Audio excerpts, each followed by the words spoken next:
The Honorable Finance Minister has announced that the Special Economic Zone Act will be replaced by a new legislation, wherein what she's contemplating is that the states will partner to establish and develop what is called as enterprises and services hubs. So one can say that there is a perspective shift in the announcement.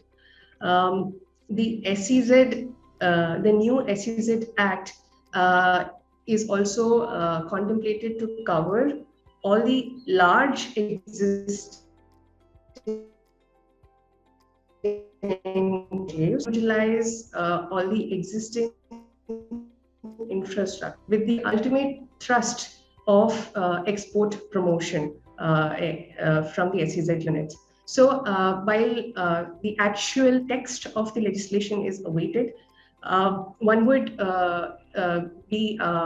it will be useful to kind of appreciate the background in which this new legislation is proposed. So we start with 2018 when the expert committee led by Mr. Baba Kalyan had proposed and recommended significant changes to the existing SEZ policy.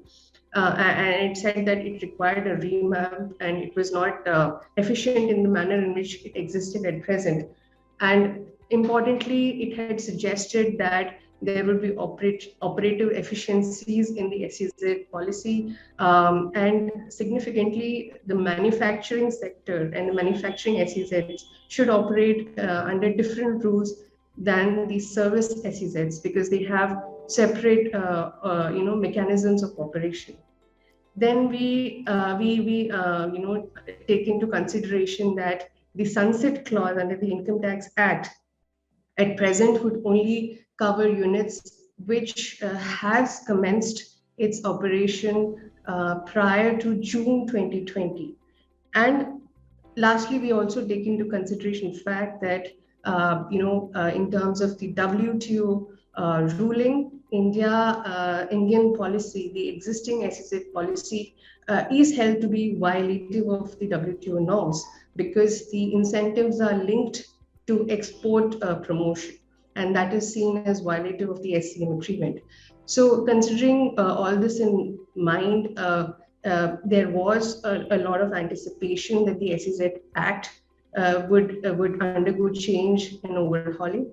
And we also, as a run-up to the budget, have heard the Honorable Commerce Secretary indicating that the new SEZ Act would also have a contemplation where an SEZ unit which is servicing a DTA would be treated as any other DTA entity, whereas the same SEZ unit, when servicing an international market, will enjoy SEZ-related benefits. So this sort of an indication kind of points to the fact that there is an attempt to remove a lot of ambiguities which presently exist as regards DTA supplies. So, for instance, there is an interpretation that services which are supplied by SEZ unit, when supplied to DTA units, would require foreign currency earnings.